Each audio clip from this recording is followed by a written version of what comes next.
Hey, everybody, it's AJ. I can't wait for you to listen to today's episode of the Experiment Zone podcast. We're going to be talking with Brian Thomas from Completing the Puzzle, which is a really fun company that helps families unwind with more puzzle time. And we'll be taking a look at their site together to identify some ways they can improve their conversion rates. Let's dive in.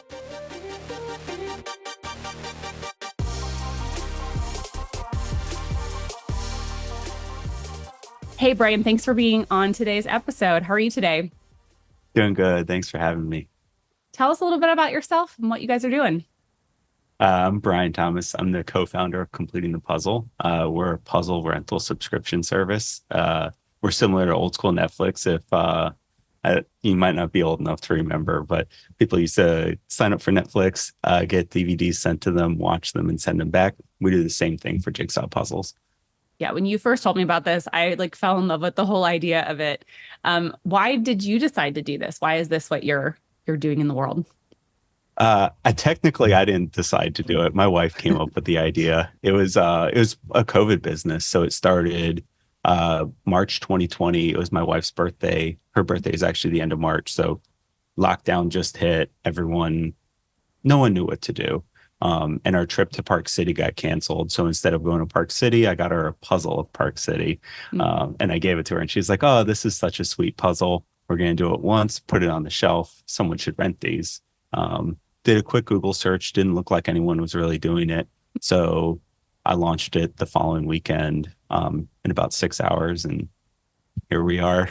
And how's it been? How has it been received, the idea of instead of purchasing a puzzle, renting it? It has its challenges because there wasn't a specific market for this. It was kind of like creating a new segment. And it's not so far off because there's Rent the Runway, there's Netflix DVD, like I just talked about. So people are kind of understanding the concept of renting. So it's just applying it to puzzles. And the main challenges are with shipping. I think it's very difficult to ship evenly from our warehouses in Austin. So it's very hard to ship the same to someone that's in Dallas as to say Maine or Baltimore or even Seattle. So people do have a little bit of a different experience and we've done different things to try to mitigate that. But it still happens. Before we started recording today, you showed me a little trophy that you guys have put together. Can you show our viewers and tell us a little bit about the program you're launching?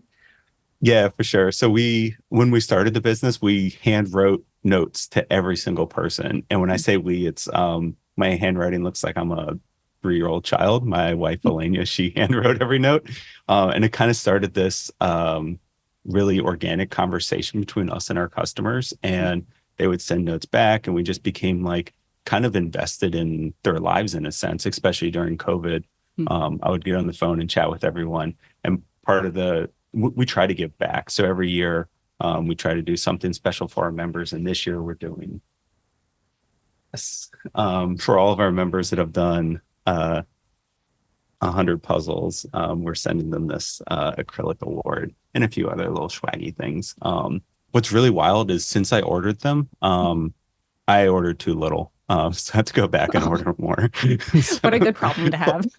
Fun problems. Yeah. And Yeah. on that right next to the award is actually, this was a present from one of our customers.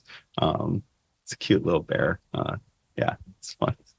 I love how close you are to your customers, that you're very authentically reaching out to them, finding ways to connect with them. What has surprised you about the customers that work with you? Everyone's pretty forgiving. We're pretty open about it being a small family-run business, and we'll tell people, hey, if there's an issue, at the end of the day, it is just a puzzle. And I say that both out of pride and just like in the reality of it. So if someone's mad, we'll send them another puzzle. If someone wanted a different puzzle, we'll try to make it up to them. And we really go out of our way to just make it fun. Because we started the business during COVID to make puzzling more fun for people. And that's our goal, is to just keep making it fun. So tell us a little bit about how your business works. So you have a website, people sign up for a subscription. How does that all come together? How did you guys approach it? What are you doing now to make sure people can sign up with you? Sure. Previously, I ran a digital agency we did marketing and technology for subscription businesses on Shopify. So the transition from not having the business to starting the business was kind of easy because I understood the challenges that subscription businesses had, and especially on Shopify. At the time, subscriptions weren't native to Shopify, and now they kind of are. But it's still a crazy ecosystem out there. So our website is Webflow. So when you go to the website, it's a Webflow page. It's a page builder. And I really like using a page builder. It gives us the opportunity to change copy, split test copy, and try to figure out what messaging really resonates and also properly reflects the brand and the mission and everything that we're after. And I noticed you said the word split test. So tell me a little bit about how you guys approach experimentation and trying new things out. In the beginning, we wanted to see what would resonate with people. So we just threw a bunch of words out there, and we had 2 or 3 variations of, and when I say a bunch of words, so specifically the headline and the subheadline. When anyone goes to a website, first thing they see is colors in the image, and then they'll read the headline. And if they enjoy the headline, then they'll keep reading the subheadline and then keep going down the page. So we did a lot of testing around what was that headline that was really going to grab people's attention and say, hey, I need puzzle rentals in my life. So, yeah. And so some of our audience, maybe other owners or store owners who are trying to figure out what they should be doing. Why did you decide to test the headline, and what did it get for your business? How did it help you?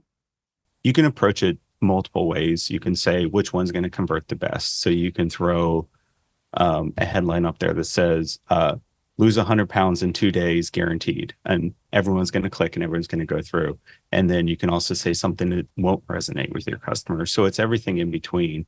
And for us, it was what's something that's going to engage the customers, but also not mislead them. I think a lot of times people can get down a rabbit hole and say, what's going to convert the highest and what's going to bring in the highest dollar value for my time. I try to balance it with, hey, what's resonating with people, aka bringing in more money, but also going to keep people around for a long period of time. Mm-hmm. Yeah, I love that carefulness, because I think it's easy to just go after the sale today, but it's more important to get a whole positive experience for customers, so they not only come back themselves, but also maybe share what you're doing with other people who would like it. Absolutely. And again, like, we created this to be fun and wasn't necessarily just, I mean, it's a business, but it wasn't like, hey, let's see how much money we can eke out of people. I'd love to transition into a screen share. So are most people coming to your website on desktop, mobile, kind of a mix? Mobile mostly. Mobile. Okay, well, we'll do that. We'll take a look at mobile today then. Okay, great. So I've got your mobile site pulled up. What I like to do in this section is to kind of think aloud as though this was the first time I was seeing it, kind of ask some questions. You've already done some testing. So if there's anything you want to share about decisions you've made or questions you're thinking about, we'd love to hear that too. But I want to make sure that, the things that we've talked about what makes you special is really resonating here as well. So, when I pulled this up on mobile, I immediately got the pop-up. I think it was probably delayed a little bit to acknowledge me as a puzzle lover with the option for 20% off based on getting my email address. I think this is a nice, clean overlay. It's got all the UX functions like the X to get out of it quickly and start puzzling here. Have you, one of the things you might consider is swapping it around so that the offer is first, or that the text is a little simpler here to just make it in and out. This is clearly what I'm doing. Have you guys done any testing or anything you want to share about the email sign-up approach you're taking? That's one thing I have not tested. We just threw it out there. No, I mean, that's a great point. We should take a look at maybe split testing something. And yeah, we kind of threw that together last minute. Yeah, and I think one of the things I love to share, because I came from the product world, and when I came into marketing and I saw all these email pop-ups, I thought, what a disruptive experience. But what we actually see in reality is people are so used to this, right? We're so used to being prompted with something, and if it's value driven, like this 20% offer, a lot of people will sign up for it and then remember and kind of stick around to go through it. So I like that you all have this offer here. You mentioned copy testing. So what you've landed with is unwind with more puzzle time. I like the balance of that's even focused more on the qualitative experience, the unwind piece of it, not just you can rent puzzles from us. Get access to all the puzzles, get started. You've got your nice get started CTA echoed in both places. I notice here you have this text here. Maybe this is functioning as some social proof. So tell us a little bit about the 500,000 puzzles shipped. Correct. So that's actually interesting to what I was talking about before about being authentic and then being accurate. Mhm. Originally, we had something that said X number of customers signed up last week. But because Webflow is not dynamic, we had to go in and edit every day. And this one customer was like, hey, the same number of people signed up every week for the last 3 weeks. What's going on? I was like, yeah, it Mm. is true, but it's not. I didn't mean for it to be misleading, so we actually changed it to the number of puzzles that we've shipped. Mhm. Correct, and that is social proof. I like having some sort of element of social proof on the hero image. So again, as soon as someone lands on the page, headline, subheadline, and if you can squeeze in some social proof, I think it's a win. Mhm. Yeah. And the other thing I see that you're doing well here is you can kind of peek the next part of the page is peeking through. So sometimes I'll look at a site and you'll just have a really big hero section, and then you'll look at the heat maps data and people aren't scrolling on the page at all. So I'm guessing or inferring from your design that you are getting more people scrolling than on average with that peeking out there. Was that intentional? It's intentional, yes. Yeah. Let's see, more we time, less screen time. I'm always curious how people come up with these qualitative pieces, and I'm curious if you speak to it because I see you're talking about we time, less screen time. Are these things that you desired for people to have, or that people tell you is the impact? How do you come to some of this copy that's here? Yeah, that for us was kind of old school. It's kind of interesting. You can take reviews online, you can call people, you can talk to people. One of the things that's like crazy with ours, going back to the handwritten part, is we actually have like, this is one that I got today. So we have all these handwritten notes. Hmm. And then some customers go so far as to like actually send us like letters. And it's so incredibly sweet. So people spend a lot of time talking back and forth to us. And we at one point did a lot of two-way communication. And I even have like a whole box full of like countless notes. So I actually went through this entire box. I'll show you. It's not small. Wow, that is a lot of letters. Yeah. And what's actually really interesting is you can't just go through and say all the customers that love us, because not everyone's going to love you. Mm-hmm. And they honestly probably shouldn't. And this is actually one of the funniest. This was the letter of hate. So someone just sent a block of wood. So it's kind of taking not only the good things, but the bad things, and coming through and saying, if Mm-hmm. someone didn't like something about it, what didn't they like? Why didn't they like it? And trying to piece together with what people did like, going through, summarizing everything and pulling out all the interesting nuggets. So that's actually how we got to a lot of this. It was pretty manual. But I feel like it's pretty authentic to where we want to go too. Yeah, it's a really authentic, but it's still qualitative data driven approach. It sounds like Correct. you're really like collecting a lot of information from real people to figure out the ways they talk about the impact, good and bad, of what you've done and what your business is doing, rather than, using AI to generate something. You're saying like, what do real people say about us? And I've always found in testing that the things that are coming from customers or are the closest to customers, like the words themselves, tend to perform the best, because it's not how we've internalized how we want people to think about us, but instead how people describe our business or describe the impact of our business. Absolutely. I think AI has its place, and I don't think it's in coming up with headlines. I think you can use it. I think of it as my marketing buddy, where Mm-hmm. if I'm kind of stuck on something, and my writing tends to be a little too verbose, so I'll get ChatGPT to kind of condense it down, and then I'll rewrite it again. It's doing the copy work. So figuring out what you think is going to work, writing it down, rewriting it down, and then rewriting it down so that it makes sense. And Yeah. ChatGPT is just going to spit out stuff. Yeah, it's almost like a peer reviewer. It's like, what do you think of this? Or like, tell me what this means to you. I have personally found that ChatGPT is great for helping me set to reflect back the tone of my message. You know, what is the tone of this? Does this seem energetic? Does this seem critical? What does it look like? And I think the same could be done for copy. Is like, is this tone consistent? Maybe a Mhm. useful prompt for ChatGPT. Definitely. Yeah. I want to keep scrolling through here. I really love that you have sectioned off where almost every section I'm scrolling through has a call to action. This one's a little bit longer, but there's a get started button within each of the sections. That's probably a balancing act. There may be some opportunities to add a little bit more there, but I think you've got a good start to making sure that's all in there. You've got the what you get section, lots of questions in here. And I love the consistent use of get started throughout here. So I'm now looking at the get started flow. It says step 1 of 3, and I can choose my level based on beginner, intermediate, or expert. It's got some nice guidance in here about what that means for size of the puzzle, how much time it takes, new to puzzles, want to challenge, experts only. I like the little nudge there. They really want to test their skills, experts only. And then you've got some categories here.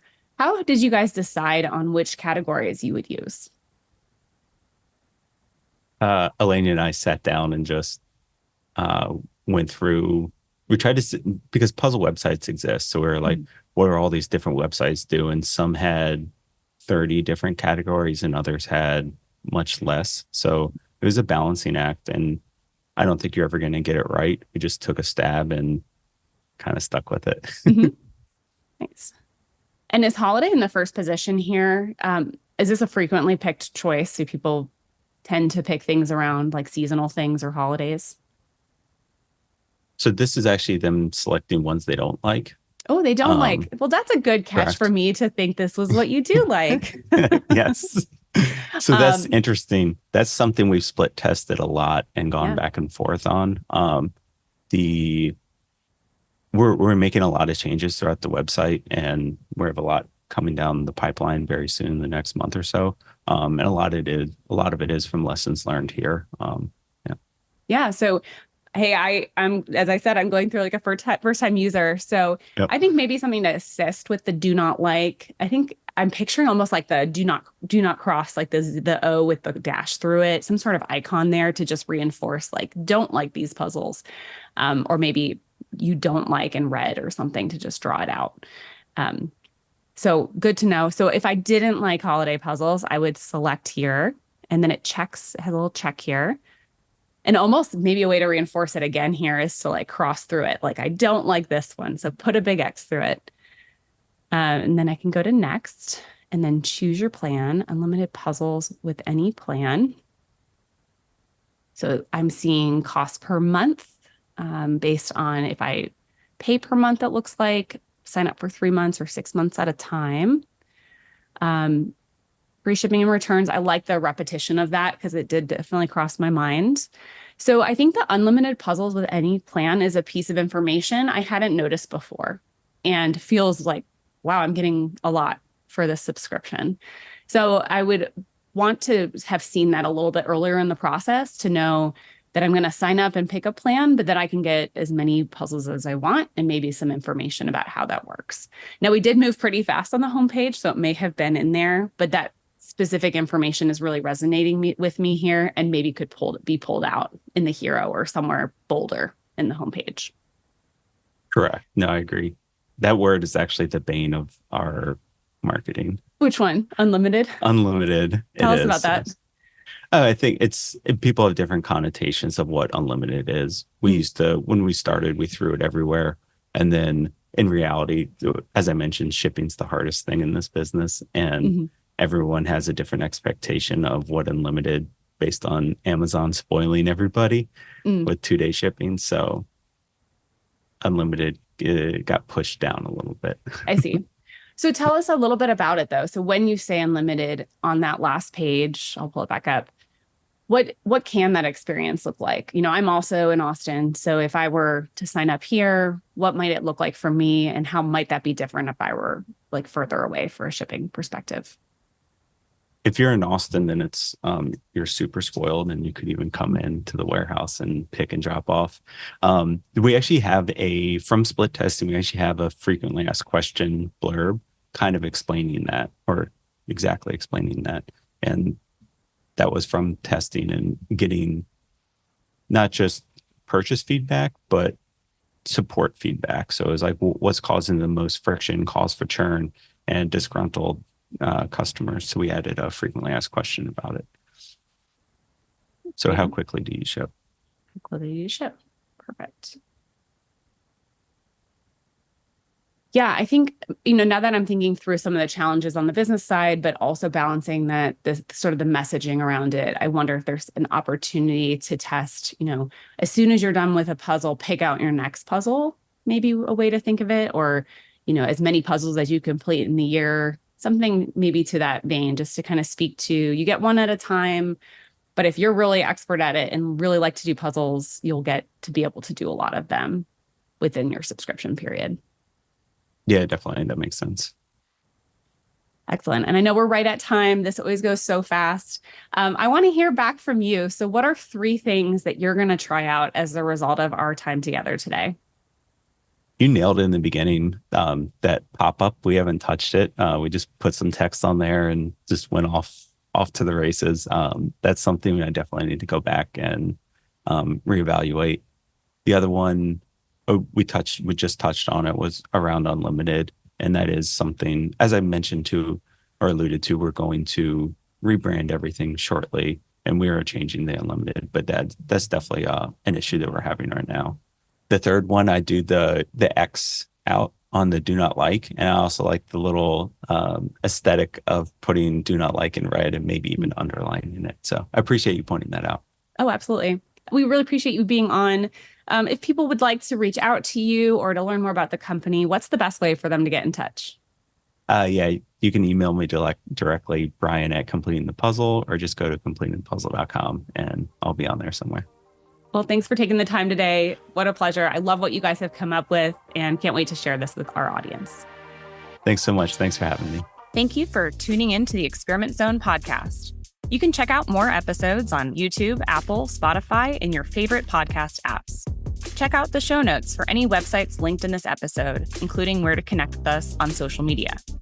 We appreciate you tuning in. Remember to like, subscribe, and turn on your notifications so you'll be updated of each episode release. And visit us at experimentzone.com for all podcast updates as well. Appreciate you dropping by.